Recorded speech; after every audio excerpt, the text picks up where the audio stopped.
Funding for the Hinckley Report is made possible in part by the Cleone Peterson Eccles Endowment Fund. Tonight on the Hinckley Report, Governor Cox marks his first 100 days in office with strong approval ratings from voters. Utah's historic Redistricting Commission meets for the first time as they prepare for the battle over new political boundaries. And as the conversation over vaccines evolves, Utahns weigh in on how and when to return to normal.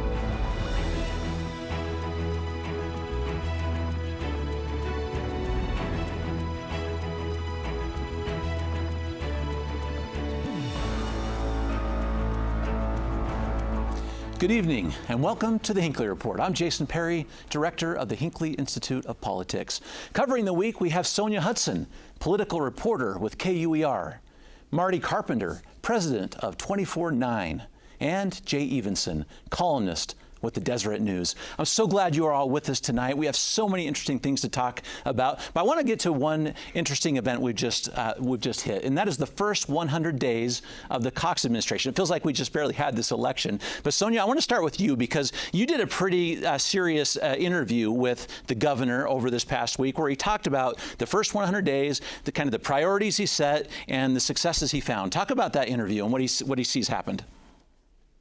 Yeah, so we hit a couple of topics. I mean, so much has happened in the last 100 days, it's hard to pick just a few things. But one of the things we talked about was the vaccine rollout. That was obviously really high up on his priority list when he took office. We were just starting to roll out vaccines in the beginning of January. And, you know, it's a success in the sense that we have been very efficient at using the vaccine doses that we've been allocated. We've consistently been in the top 10 or top 15 for several months now. But we also talked about the equity piece of this, because if you look at the demographic data from the State Department of Health, racial minorities are underrepresented in the people that have been vaccinated. And so we talked a little bit about what his plan is going forward to kind of close that gap. Part of the strategy is in implementing this equity plan that they have where, you know, they partner with community organizations, they take mobile clinics out. Part of making that successful was opening up eligibility to everyone so that they didn't have to discriminate or try to filter people. They could just go into a community and say like, okay, who wants it? Let's vaccinate everybody. Yeah, so Marty, this was a huge part of this administration because I want to talk about some of those approval numbers in a second, but the effectiveness of the vaccine delivery seems to be top of mind for him, and maybe that's at the heart of all of his approval numbers right now. Well, most administrations in their first 100 days would have to figure out what it is they want to focus on, and the Cox administration sort of had it handed to them pretty clearly. There are only two issues that matter for a governor in the first 100 days at this time in world history. One is COVID vaccine distribution, and the second one is the economy. The economy seems to be going very well. The vaccine distribution seems to be going very well. Of course, as Sonja pointed out, there are some discrepancies or disparities when it comes to the distribution among different racial groups. But really, if you're looking at the overall picture for an administration, they're saying, we have to go get two things right. And if we get those two things right, our first 100 days and probably driving right into the next 100 days, everything's going to be just dandy for us in those poll numbers because we're going to nail those two things. Yeah, that's such an interesting point. And in fact, it's led to what just happened this morning, some news from the governor's office. Governor Cox has said, well, here's the next 100 days. And there are three top issues that he said he is going to focus on. They are equity in education, eliminate disparities in healthcare, and unity in politics. Wow, those are some... That's 100 days. I'd love to see that. Unity in politics. I mean, that's something that's a huge one. But you know, his poll numbers show he's got some support from Democrats, which indicates perhaps some that he's accomplished some of that, at least as far as he's concerned. Yeah. So let's hit a couple of those polling numbers, Jay, because I was so happy that the Hinckley Institute and the Deseret News was able to do this most recent poll. And let's get to those numbers because it does hit all sides of the aisle. There was this a 66 approval rating overall for Governor Cox. That's 70% with the GOP, 64% with the Democrats, but interestingly, 62% with the other category, people who don't affiliate is either one of those parties. Those are really big numbers across the board. I mean, there are Democratic governors in this country who would love to have that kind of Democratic support, right? And it's interesting to look at it and see why. And I think the governor's done a pretty good job in separating himself from the right wing of the Republican Party, which kind of manifested itself during the legislature. He spoke out in opposition to the bill that would have barred transgender athletes from competing. He was, the legislature wanted to do away with the state mask mandate a lot earlier than April 10th. The governor made it clear he didn't think that was a good idea. In fact, I don't think he wanted them to do it at all, but he was able to negotiate the April 10th date, which was a little bit farther down the road.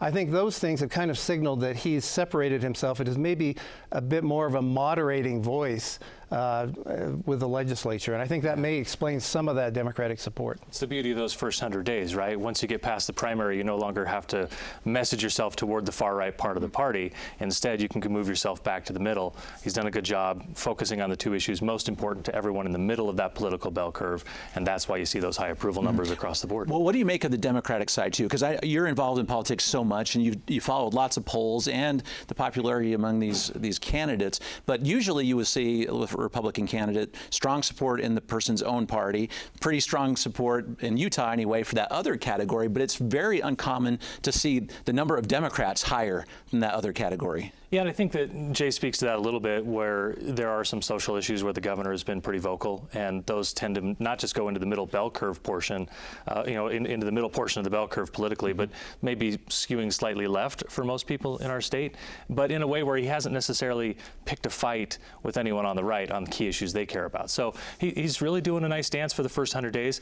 Interestingly, the first 100 days is also usually the honeymoon with the press. There hasn't really been a major bump in the road, so we'll see how things work out over the next 100 and the 100 after that. Yeah, I'm curious, Sonja, at the heart of this thing with the Democrats, the social issues for sure, but we did do a follow-up question in terms of how people perceived the governor is doing with the COVID vaccine, and this was interesting too, because that was a 68% approval from Utahns for the governor. In your mind, as you've done so many of these stories and interviews, is that really the foundation of these support numbers, and is that something he's going to be able to sustain with these next stated priorities, or the next thing that comes once we emerge from the pandemic?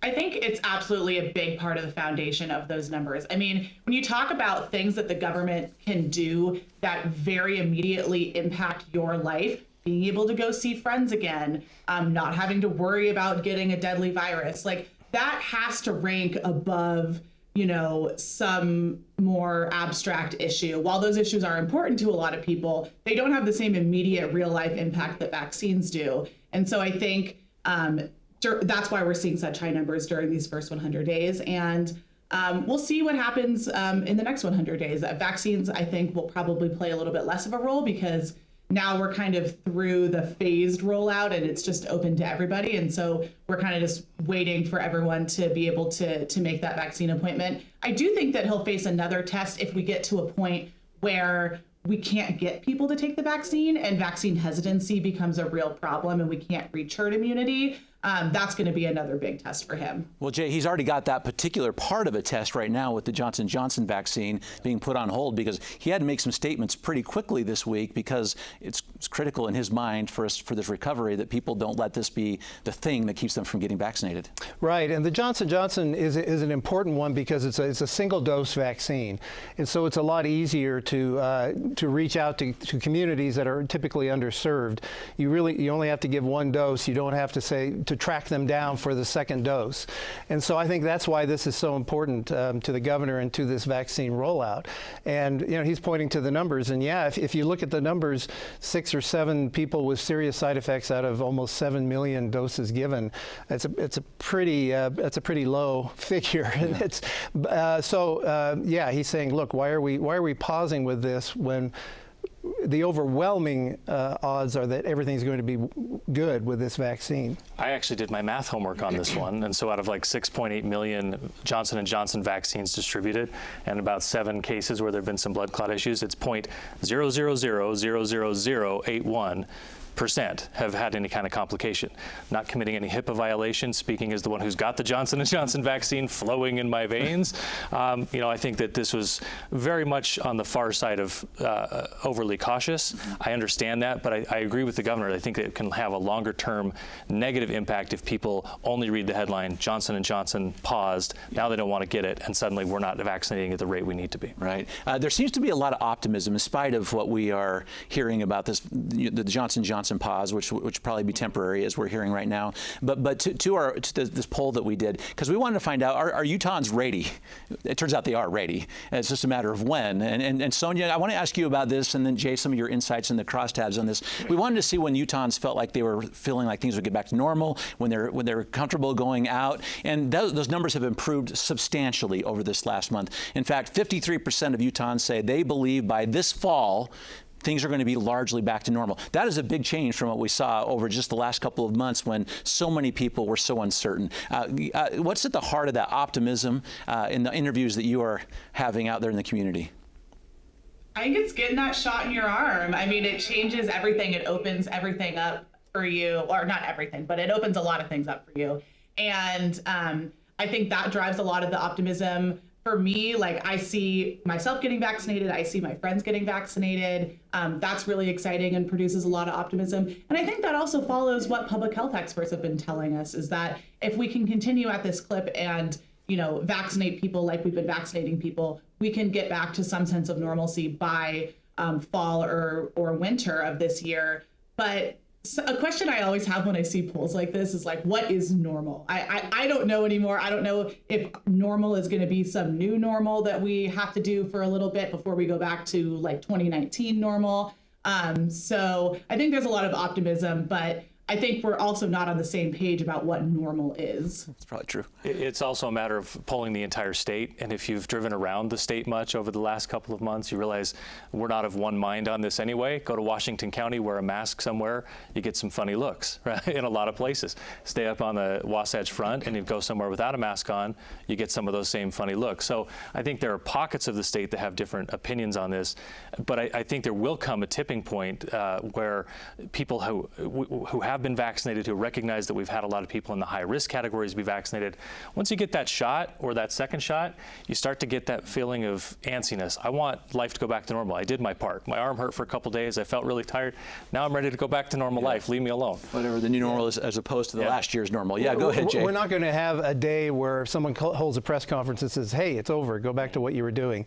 I think it's going to be a gradual thing. I think you're right. As more and more people become vaccinated, they'll become more and more confident. And if we see the numbers going down as that happens, we'll gradually get to a point businesses will say, hey, you don't need a mask anymore. And then, but you're right. What's the new normal? I don't know. I think in our poll, most people are saying, you can correct me if I'm wrong, 3 to 6 months or so they feel. That's right. I think a lot of people are reacting to experiences they're having at work, and their bosses are saying, look, we plan to come back in August or in July. And I think that's what's fueling that number as people see that. And now, we're fortunate. We haven't had some of the variants and some of the outbreaks that other states have in the North, Midwest, and the East. And we can hope that doesn't happen here. But for the moment, it looks like the numbers are going down, people are getting vaccinated, and there's a real sense of optimism that we're going to have some semblance of normal sometime this summer. I'm just disappointed. No press conference. I thought they were dusting off the Mission Accomplished banner. Well, maybe, but I kind of doubt it. Yeah. Before we leave this, because I just want one more point, Jay, in this poll, but which I thought was interesting, is when it comes to the responses to the pandemic and the realities of today and whatever is coming the next couple of days, I thought it was interesting when we asked who should be making these decisions for the state. And there are lots of decisions to be made. There have been, and there will be in the next couple of days. But 42% of Utahns said the decision should be made by a combination of these people, healthcare experts, economic leaders, and elected officials together. What I thought was interesting was it was only 4% of people felt like decisions should be made by elected officials. Only 3% said by economic leaders. Right. And unfortunately, we've kind of had the elected officials sort of take the lead in terms of the mask mandate. And that's why we asked that question, was to try to understand who should be leading it. I do think overall in this pandemic, it has been a combination of health officials and elected officials. And the public is saying that's kind of the way we want it. We recognize that elected officials do have a role in issuing emergency orders and telling us what we need to do in order to combat this. But we like them to do it in cooperation with health officials. We don't want health officials to have all the power. We want it to be a collaboration. Yeah. Yes. If you have health officials make the decision, they might wait until the risk is 0 or -1, and we'd be in this forever. And that might be a very valid opinion from them. If you had elected officials do it who have to respond to the people, we might have thrown it all out already and still been in the mess. So a nice combination and some checks and balances, I think, is a system that's worked out fairly well for us, and so we like to have that in practice. In that Constitution. I'm particularly interested, as you talk about separation of powers, into this very interesting thing that's coming. And Sonja, we're going to start with you because we had the very first Redistricting Commission, all right, talking about the separation of powers. Oh my goodness. All right, this is quite the week, all right, the very first meeting, maybe that didn't go quite as some had hoped. It definitely didn't. The meeting got Zoom bombed, which for anyone who doesn't know what that is, basically some people came in and they were spoofing people's names, playing explicit music, showing pornographic images, using racial slurs. And the commission just couldn't get it under control. It went on for like 15 minutes, and then eventually they just had to call the meeting. I'm kind of surprised that they let it go on for that long. But it was really interesting. We're a year into this pandemic, and I still have never had that happen to me. But they tried their hardest. For me, what that illustrated was that this commission is really in its infancy. It doesn't have the structure yet. It doesn't have staff. It doesn't have legal counsel. Clearly, they don't have people that know what they're doing in terms of IT, setting up the virtual meeting. And that'll kind of all fall into place. You know, we're not going to get the redistricting data from the Census Bureau until much later this year. I believe it's in September. And so they have a lot of work to do in the meantime to kind of set up the infrastructure of the commission and to hear public feedback before they actually get into drawing those maps using the new population data. Jay, go ahead. You wrote a great article about this. Maybe give us some of that history right there, and what led to this moment, because this is back to 2018, right? This is Proposition 4. Proposition 4 passed by less than 1% of the vote. Yeah. We'll have to wait to see what happens at the next meeting, but I don't think this was a deliberate attack on that meeting because people don't like Proposition 4.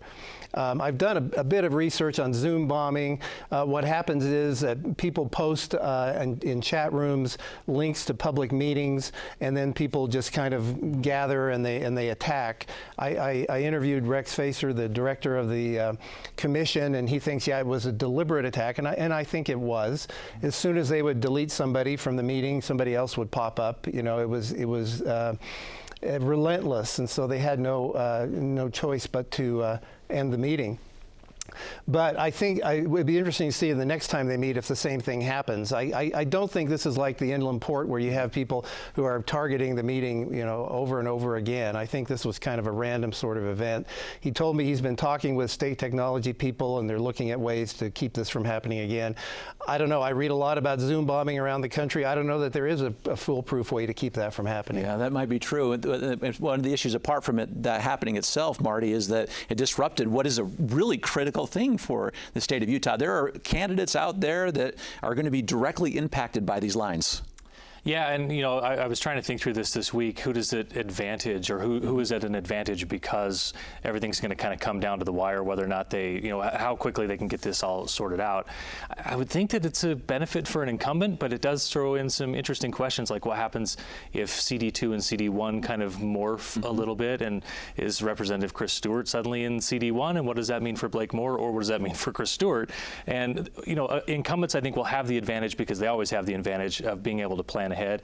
This does put a wrinkle into that, and particularly interesting when you get a couple of incumbents who may be impacted mutually. Yeah. On top of that, what Sonja mentioned just a moment ago is so critical. Is normally by this time we would have the census data. We don't have that at all. We don't even know what the population numbers are officially from those parts of the state. Yeah, it does show you sort of what the ripple effect of the pandemic is, that we saw this going back even last year when we were going through a primary season for you know, all offices, but in a governor's race and in you know, House races and so on. that there were delays or there were things that changed in society that made it difficult to gather signatures. There were things that made it difficult for how are they going to hold a convention? How are we going to do? All that process got eliminated, and we're not really done with that because the census sort of got delayed, and now here it is, even as we're talking about vaccines and getting back to normal, it's still delaying some of the process in our political process. This is a really difficult thing to do, and the commission has set out some goals that they want communities of interest to be preserved, et cetera, et cetera. You have to define what that means. What is a community of interest, and do we want competitive districts? The 4th District was very competitive, but I spoke to a researcher this week from the Marin Institute who's been looking at Utah. He says most of the people don't like that. They don't like to live in a competitive district. They want to be someplace where they feel like they can be represented, and they worry that maybe the other guy will be represented if it's a competitive district. So we have to tackle some of those issues, and there won't be a lot of time to do it. It's a difficult thing. Yeah. Sometimes people say they want a competitive district. Ask people during the heat of the election when it's a Burgess Owens commercial and a Ben McAdams commercial nonstop throughout every commercial break, and they'll say maybe not so much with the competitive stuff. So it probably depends on when you ask. So it's a very interesting point, and so there's the competitive nature of this thing too. But the question comes up in a place like Utah, considering our demographics, it has every time, particularly from the last time we got a congressional seat, is how do you do that representation? There's the competitiveness, but there's also the urban-rural issues at heart of this thing. In Utah, it's this: you want the donut hole? Do you want the pizza slice? And right now we've got the pizza slice. Tell me about the interviews you have, and is that issue going to be ripe again? Is that going to be at the heart of some of this, apart from just the competitive nature? Yeah, I think it absolutely will be. I mean, so the donut is kind of what we used to have, where there was one district that was basically, Salt Lake County, and then 2 other districts that represented the rest of the state. Now we have the pizza, where, Salt Lake County is kind of cut up into a couple different districts. And then there's, so they kind of fan out, like that's the center of the pizza. And redistricting in Utah is really weird because, right, 2/3 of our population live in this really concentrated area. And so when you get down to trying to divide up districts, all of them have to have roughly equal population of people. And so you can't make a district that's like all Salt Lake County now because the population has grown so much. That would be basically 1/3 of the population. And we all know there's 4 congressional districts. That doesn't work. And so there's that question about, what's fair in terms of that geographic distribution. There's also, a lot of rural voters don't like that they get lumped in with urban areas, right? You have District 2, for example, which includes Salt Lake City, but also goes all the way down to St. George and includes a huge swath of rural Utah. And so, if you live in rural Utah, it's like, why am I being represented by the same person that someone in Salt Lake City is? We have such different interests. We have such different ways of looking at the world. Our lives are so different. So that's part of the discussion as well. Yeah. Before we leave this entirely, Jay, because of your articles I was reading too, it's an important point that this commission, I assume they're going to be able to meet for real in the near future. They just get to submit proposals, and the legislature gets to decide if they like any of them and adopt any of the final outcomes. They will submit 3 proposals, and the legislature could decide to just throw them all in the trash can. And Mr. Facer, the director, says he doesn't think that will happen because he has such a distinguished group of people on that panel. You do have former Supreme Court Justice Christine Durham. You have Rob Bishop, former congressman. Lyle Hilliard was in the Senate. And so we'll see what happens if that's a distinguished enough group that the legislature won't want to ignore them. Yeah, that will be interesting to watch. And what you all said is just so true. I mean, the political lives of some of these people is on the line, literally on that line that is drawn, which is so interesting. I wanted to get to a couple issues on the D.C. because they have some impacts in the state of Utah, but mostly our elected officials are getting involved in these substantially. Marty, you're an old sports broadcaster, is that right? Yeah, emeritus. Emeritus. I still like free T-shirts and free food. So Mike Lee, going after baseball, professional baseball, antitrust issues. I'm so curious what you have to say, and Jay, on this particular issue, because this is in the headlines and it's just so interesting. Jay's probably far more the expert on the antitrust side, but it used to be in American politics, you don't go after apple pie and baseball, right? That's where I was going. And instead we're going right after baseball, so maybe that shows us where baseball sits in the sports landscape now, well below the NFL. But it is interesting. I look at it and say, from a communication standpoint, Mike Lee only wins with his base and fundraising base by going going after something that's teed up for him by the Fox News crowd, and ultimately nothing's going to come of it. So it's a nice way to go raise some money and sort of have a nothing issue at the end of the day, because nothing's going to change. Yeah, so it may not, but Jay, but talk about it, because it's coming on the heels of Major League Baseball pulling out of Georgia, moving that game to Colorado. Right. So there's just politics wrapped up entirely around this key issue. Yes, well, and this is a 99-year-old thing. Baseball is exempt from antitrust legislation. If you go way back to the teens, there was a new league that came up called the Federal League, and they were challenging the major leagues. And so what happens when you get competition? Salaries went up, ticket prices went down, and profit margins became slimmer. And so the major league owners banded together, and they basically bought out the owners of the Federal League team, except for one team, the Baltimore Terrapins, and they sued and claimed that baseball was violating the Sherman antitrust law. And it went to the Supreme Court, and in 1922, Justice Oliver Wendell Holmes penned a decision that some people say is the stupidest decision he ever made, where he said that baseball is not engaged in interstate commerce, therefore it's not subject to the Sherman antitrust law. And ever since then, baseball's been immune from any real competition. And I think under normal circumstances, you could get Democrats and Republicans to agree that, yeah, maybe this is a dumb thing. No other professional sport has this kind of protection.